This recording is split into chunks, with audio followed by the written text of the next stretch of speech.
it get close to that time, you know what I mean, it's time to go to work, you know?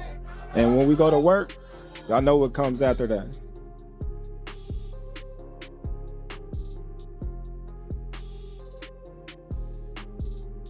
Well, I see their weakness. That's what I do. You know, we broke the code with with Loma that nobody had ever done.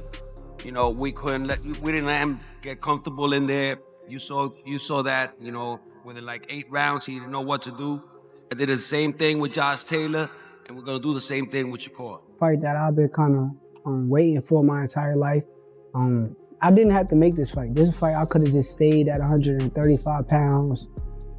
Sat comfortable at 35. I don't feel like no fighter at 135 can beat me. I made this fight happen because I know Teo is one of the guys at 140. Terence Crawford loses patience at the press conference, clashing with Teofimo Lopez Sr.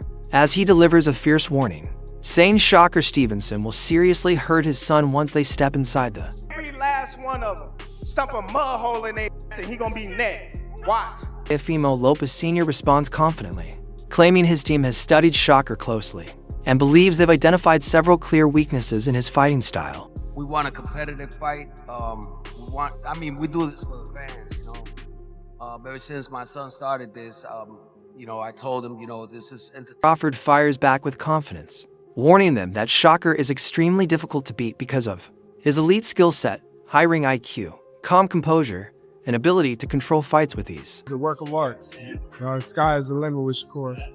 You know, he got the boxing skills and the ability to, you know, do whatever he wants in the ring. You know, and it's going to be very hard to beat Shakur, you know, with the skills that he possesses and the smarts that he has. You know, and given the opportunity, I think he can pose a great threat to everybody in the division. You know, and be the last man standing given the opportunity. For interview, Lopez Sr. insists they won't allow Shakur to get comfortable in the ring, predicting that he will fall just like Lomachenko and other opponents Teofimo has defeated before him. It'll be a great fight. I want everybody to come and see it. If you can't, you know, just watch it on TV. You've had to come up with some good game plans over the years to beat some great fighters, Lomachenko, Taylor, among them. How difficult is this man, Shakur Stevenson, to prepare for? Well, I see their weakness. That's what I do. You know, we broke the code with with Loma that nobody had ever done. You know, we didn't let him get comfortable in there. You saw that. You know, within like 8 rounds, he didn't know what to do. I did the same thing with Josh Taylor, and we're gonna do the same thing with Shakur. All right. Tensions rise further when Shakur gets heated at the press conference, confronting Teofimo Sr. directly and telling him he has no right to fight on behalf of his son. The exchange turns chaotic, with both sides talking over each other, voices raised, and emotions spilling over as security and officials try to keep things from escalating further. Man, you out of your mind. Okay. My son fought without no air. My son fought without no air against Cambosis. You can't fight He for got your balls. son. You can't fight You for gonna your tell son. me, man? Come on. You can't fight for your son. I bet you gonna quit. Okay, Away from the noise, Terence Crawford continues to train regularly with Shakur Stevenson, helping sharpen his skills, develop strategy, and prepare intensely for the challenge ahead.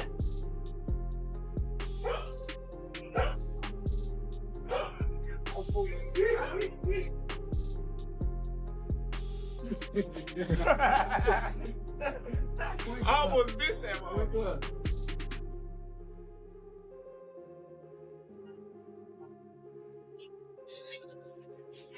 There you go. There you go. There you go. There you go. There you go. God Here you go, bro. He trying to run me into the wall. Y'all didn't see that?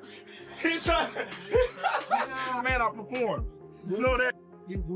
I told y'all what I was gonna do. I was gonna come out here and beat his ass every game.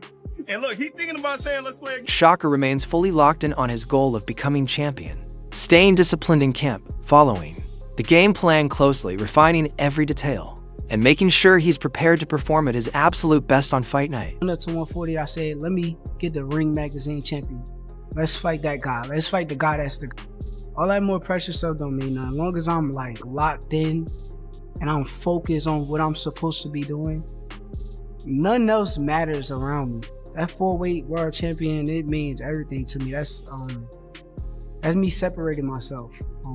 A lot of these guys that they claim is the guys nowadays, none of them can say that they are a 4-weight world champion. Honestly, for a minute before Devin went and did it, none of them could say they was really 3-weight world champion. So now for me to go to the 4th and the next level is a different type of thing. And a lot of people got to respect me, because at the end of the day, if they don't respect me, they don't got no choice. Risk analyst Henry explains that during Teofimo Lopez's fight against George Kambosos Jr., a clear weakness in Lopez's style was exposed. While his low lead hand can be effective for setting up jabs and disrupting opponents, it becomes a liability when he fights aggressively. Kambosos quickly recognized this and allowed Lopez to come forward, setting traps and landing sharp counters with precise timing. Teofimo Lopez has a bit of an issue. It's something that it's not always an issue, but it's something that certain fighters can turn into a weakness for him, and it's something that is a weakness for him when he fights the way he did in this fight.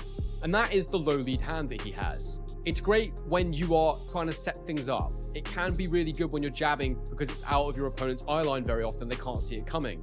But when you're being this aggressive, it simply does not work, in my opinion. And there were multiple times in this fight where George Kambosos just let Teo come to him and caught him with powerful, aggressive counter punches. I'd say that Kambosos found his range and his timing very, very quickly in this fight, and I'm just going to show you a couple of moments here in round 1 that really stood out to me where Teofimo Lopez was being exceptionally aggressive. So you can see with this lead hook here that George Kambosos lands as a counter punch. It's a very, very key shot for anyone who is facing Teofimo Lopez, and I'm just going to break it down for you now. So the thing about Teofimo Lopez is... Henry highlights a key moment in round 1 where Kambosos' lead left hook lands perfectly as a counter, showcasing the danger of Lopez's lunging attacks.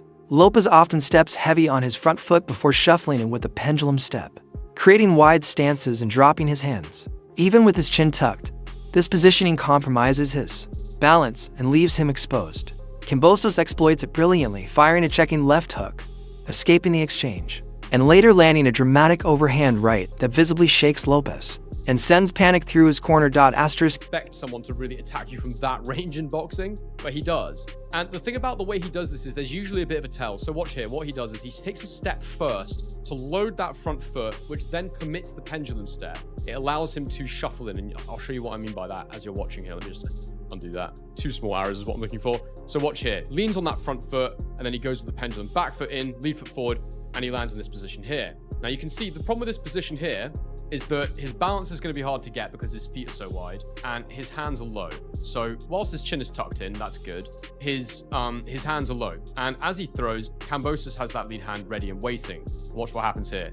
He quickly leans back, he fires that check left hook, and he gets out. Beautiful work. Now, the other moment that we need to see from this one is probably the most dramatic moment of his career, where he landed an absolutely huge counter overhand right. And it definitely shocked Teofimo Lopez. It was what caused all the panic in the corner. I don't think he thought he could get... Prograis believes Shakur Stevenson holds both a mental and technical advantage over Teofimo Lopez. While he acknowledges Lopez's impressive athleticism, Prograis stresses that talent alone isn't enough at the highest level.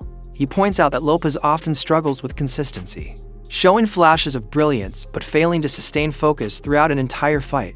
In contrast, Stevenson enters every bout with a clear strategy, patience, and discipline, making him difficult to outthink or outmaneuver. Prograis also highlights Shakur's mental strength, noting his ability to stay calm under pressure, adapt quickly to opponents' tactics, and avoid unnecessary risks. Lopez, meanwhile, can become frustrated or overly aggressive, opening himself up to counters and mistakes. According to Prograis, this combination of fight IQ, composure, and technical skill gives Stevenson a significant edge and could ultimately decide the outcome.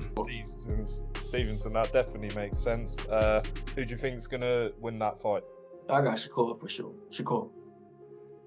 Do you think he wins this comfortably, or do you think it'll be a close fight? I think he wins it comfortably. Yeah, I think he wins it comfortably. I think, you know, Shakur. I think the thing is about Teo is very good athletically, but he's weak-minded. You know, you can see in some fights he's struggling. Teo does struggle. You know, now he does come up for big fights. Lomachenko, he came up. Josh Taylor, he came up.